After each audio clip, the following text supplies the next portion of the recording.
အားလုံးပဲမင်္ဂလာပါကျွန်တော်ဟီလိုခေမီကနေပြန်ပြီးတော့ကြိုဆိုတော့ပဲဒီနေ့မှာတော့တွေ့ချင်တာကတော့အခုမှတက်ထွက်ရှိလာတဲ့ဆိုင်ပင်တော်ဖေပုံလေးကျွန်တော်ရှင်းပြမှာဖြစ်ပါတယ်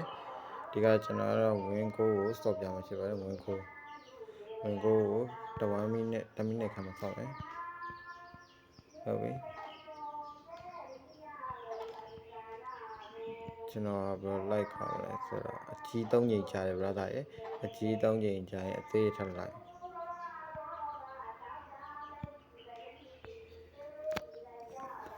ကျွန်တော်ဒီ formula တိုင်းဆိုတော့ဗျာအကြီး3ချိန်ပတ်တန်ကိုသိနေရတယ်ဗျာသူတို့လာမဲ့ပတ်တန်ဘယ်လိုလာမလဲ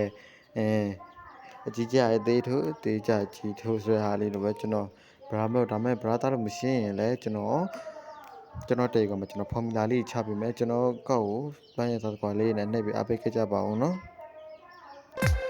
ကဲစောင့်ကြည့်မယ်ဘယ်လောက်ကြာမလဲကျွန်တော်ဗီဒီယိုရှေ့တိတ်မလုပ်ဘူးကျွန်တော်ကဲတပင်ရှုံးတယ်နော်ကြီး၄ချိန်ထက်ကြာအကြီးပေါက်သွားတားလိုက်ထိုး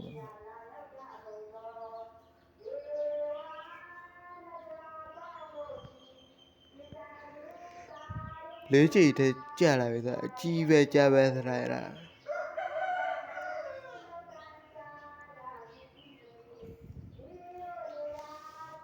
လိုက်စာလေးကိုလည်းချိန်ထားပါနော် brother ကိုလိုက်စာနဲ့ကိုမိုဒီပြီးထိုးပါလောဘမကြီးပါနဲ့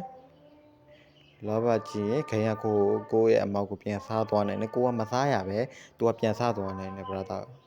အဲကြောင့်လောဘမကြီးပါနဲ့နော်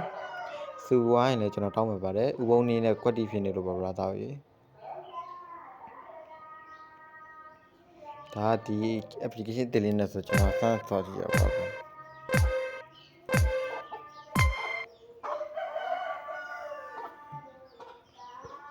ဟုတ်ပြီအကြီးပဲထပ်လိုက်မယ်ဟုတ်ပြီဒီစက္ကန့်လေးကိုတစ်ချက်စောင့်မယ်နော် brother ဒီစက္ကန့်လေးကိုဟာစက္ကန့်မှာပါတယ်ပြင်ပွဲစဉ်မှာလေးပဲပါသေးတယ်မှတ်ထားမယ်